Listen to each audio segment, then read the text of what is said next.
புகழ்பெற்ற சபரிமலை ஐயப்பன் கோவிலில் 1998ஆம் ஆண்டு தொழிலதிபர் விஜய் மல்லையா சார்பில் மேற்கூரை மற்றும் துவாரபாலகர் சிலைகளில் தங்க தகடுகள் பதிக்கப்பட்டது.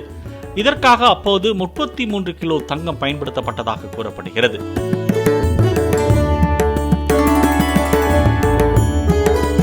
இந்த நிலையில் 2025ஆம் ஆண்டு துவாரபாலகர் சிலைகள் மற்றும் பிரதான கதவு நிலையை அழகுபடுத்துவதற்காக அவற்றில் பதிக்கப்பட்டிருந்த தங்க தகடுகள் புதுப்பிக்கப்பட்டது.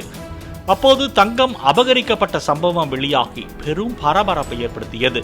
தற்போது சபரிமலை ஐயப்பன் கோவிலில் ஆனி மாத சிறப்பு பூஜை நடந்து வரும் நிலையில் தினசரி ஆயிரக்கணக்கான பக்தர்கள் சுவாமி தரிசனம் செய்து வருகின்றனர். இந்த நிலையில் தங்க மேற்கூரை பகுதியில் ஓர் இடத்தில் தங்க தகடு நிறம் மங்கிய நிலையில் ஏதோ திராவகம் வடிந்தது போல் காணப்பட்டதால் திருவிதாங்கூர் தேவஸ்தான திருவாபரண பொறுப்பு கமிஷனர் தலைமையில் அதிகாரிகள் கோவிலுக்கு விரைந்து வந்து ஆய்வு நடத்தினர்.